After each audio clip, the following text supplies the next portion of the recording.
Ok, senhores, vamos em frente. Hoje nós vamos tratar da nossa sexta aula do módulo de automação pneumática, certo? E vamos tratar hoje das válvulas auxiliares. Então, o objetivo dessa aula é apresentar os tipos de válvulas auxiliares e sua simbologia, né? Válvula de retenção, de escape rápido, válvula END, válvula O, válvula de controle de fluxo, válvula de pressão, temporizador e contador.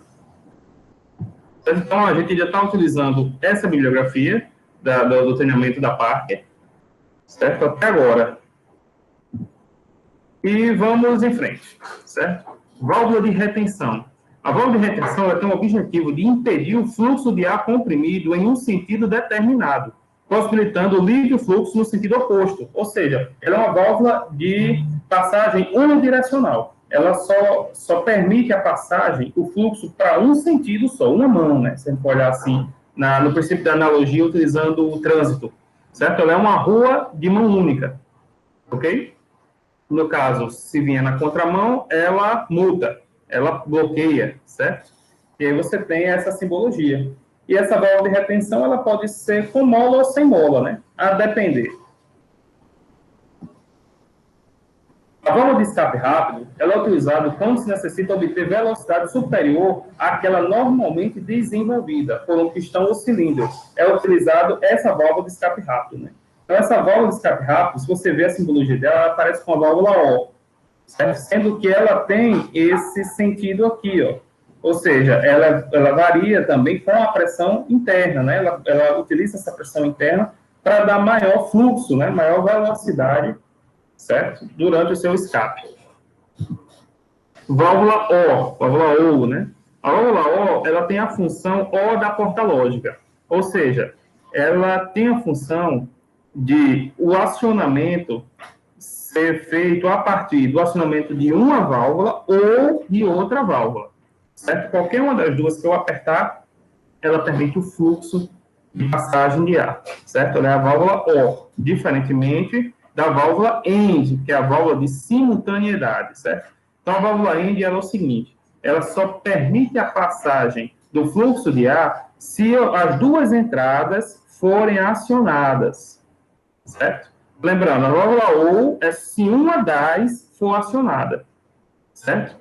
Já a válvula END, válvula I, né, válvula de simultaneidade, é se as duas forem acionadas, certo? Então, se ambas forem acionadas, ela permite a passagem do fluxo, certo? Muito comum, principalmente quando a gente trata de NR12, no acionamento de dispositivos como prensa, entre outros, né? O qual necessita que as duas mãos estejam acionando um sistema, para que não haja um acidente do trabalho, caso você acione só com a mão e a outra você deixe lá, certo? Então, para que a gente evite esse tipo de acidente do trabalho, a gente utiliza esse dispositivo, de modo que você, com as duas mãos, tem que acionar o sistema, certo? Assim, a gente impede uma coisa básica e fácil para a gente garantir a segurança do trabalho do operador. E aí nós temos a válvula de controle de fluxo, né? A válvula de controle de fluxo, certo? Ela pode ser bidirecional, ela vai ter essa simbologia, ela garante o controle do fluxo tanto num sentido quanto no outro, ou ela pode ser unidirecional, que é a que a gente utiliza mais, que é o quê? Ela garante o controle do fluxo apenas no sentido. No outro sentido, ela não controla o fluxo, né? Professor, eu não entendi como é isso aqui. Preste atenção nessa simbologia. Atente-se a essa válvula de retenção. Então, do fluxo, quando parte do 1 para o 2, se ela vier por aqui, ó, ela tem essa bolinha. Então, ela pressiona essa bolinha nesse orifício aqui. Logo, ela bloqueia a passagem do fluxo, certo? Então, ela tem que vir por aqui, ó, certo? E aqui você tem o controle de fluxo, certo? Então, ela vai ter que passar obrigatoriamente pelo controle de fluxo, pela válvula de controle de vazão. Já se você vier do 2 para 1, veja bem que ele vem aqui, ó, ele joga essa bolinha para fora. Então, quando ele empurra essa bolinha, ele passa o ar. Logo, não é necessário que o ar passe pelo controlador de vazão. Ele passa por esse bypass aqui, ó. Por isso que ela é uma válvula de controle unidirecional. Certo? Que legal, né? Tranquilo, né? Schelbach.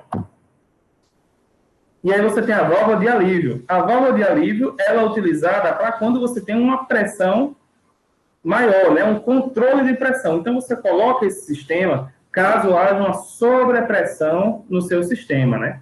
Então, por isso que a gente tem que estar de olho nas pressões, nas tensões admissíveis da tubulação e dos equipamentos, né? Na resistência do material, para que a gente possa sempre calibrar essa pressão para que ela trabalhe abaixo da pressão de resistência à ruptura do componente, né? É o que a gente chama de pressão média de trabalho admissível, né? PMTA, certo? Então, ela tem que trabalhar numa pressão média de trabalho admissível, certo? Que nunca pode ser maior do que a tensão de ruptura das tubulações.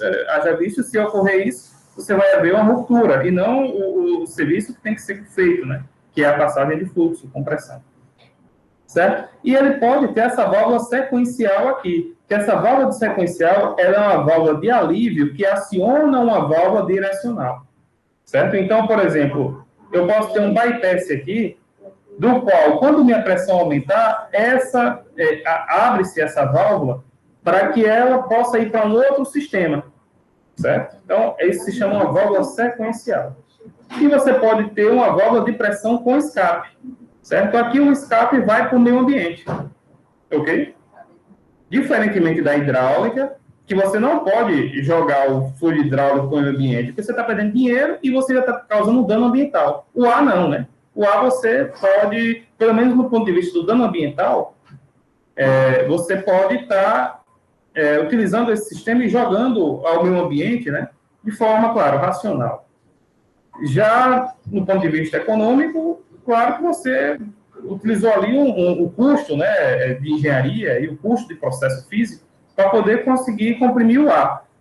Mas se for uma vazão baixa, né, não vejo nenhum problema no ponto de vista econômico. Agora, claro, se você está trabalhando numa indústria, numa planta industrial, que você tem muito essa liberação de ar para o meio ambiente, isso vai impactar no seu fator econômico e também no seu fator ambiental, né? E o fator de segurança do trabalho também. Haja vista que, se você não colocar um silenciador, mais na frente vai falar sobre isso, você vai ter o ruído, né? E esse ruído, a depender dos números de decibéis, ele pode estar dentro dos estipulados pela NR 15 ou 16, não lembro qual é a de insalubridade, acho que é a 15.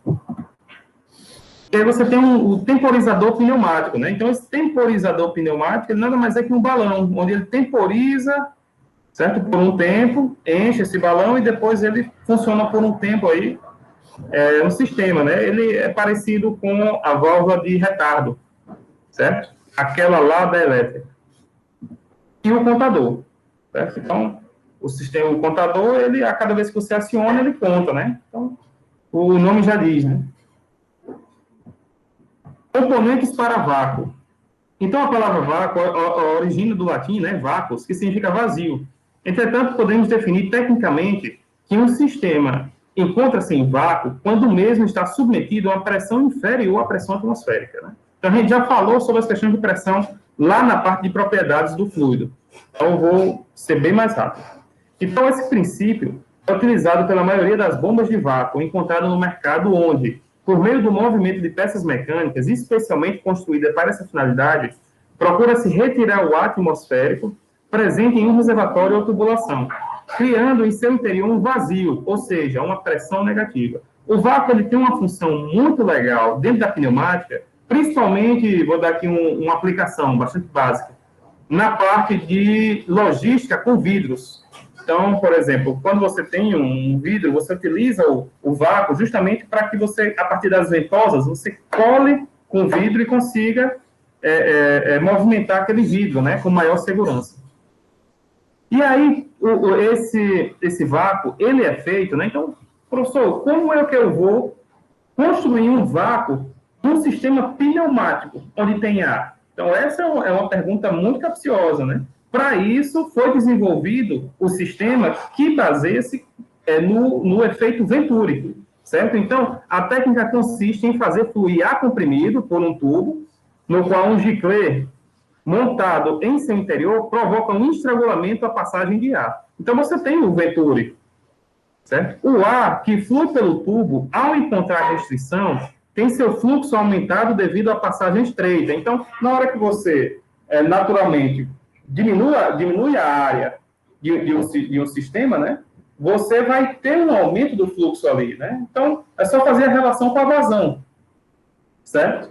Então, com isso, nessa área aqui, você provoca uma queda de pressão nessa região, certo? E essa queda de pressão, ela tende ao vácuo. Ó. Então, o orifício externo, construído estrategicamente na região restringida do tubo, sofrerá, então, uma depressão provocada pela passagem de ar comprimido pelo estrangulamento. Isso significa que teremos um vácuo parcial dentro do orifício, que, ligado à atmosfera, fará com que o ar atmosférico, cuja pressão é maior, penetre no orifício em direção à grande massa de ar que flui pela restrição. Né? Então, o melhor entendimento está aqui. Esse é um sistema do efeito Venturi.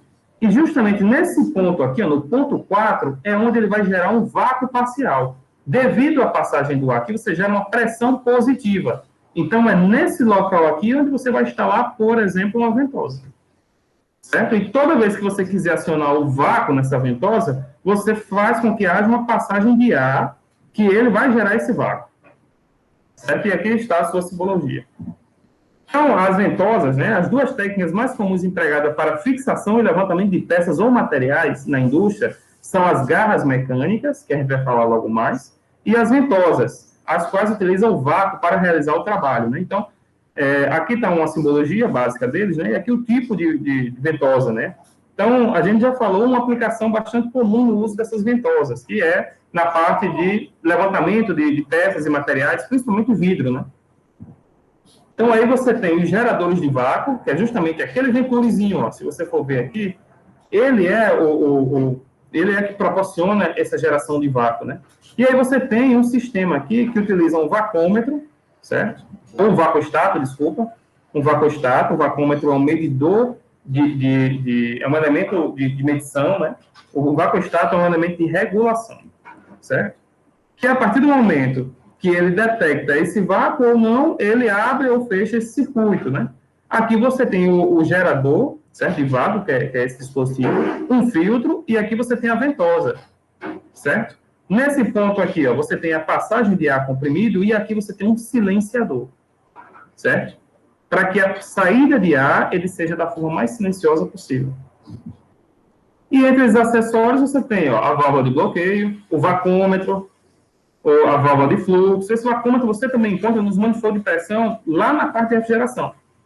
Sensores de pressão, certo? O vacostato, silenciadores e os filtros de vácuo. Certo? Então, próxima aula, a gente vai estudar os atuadores pneumáticos.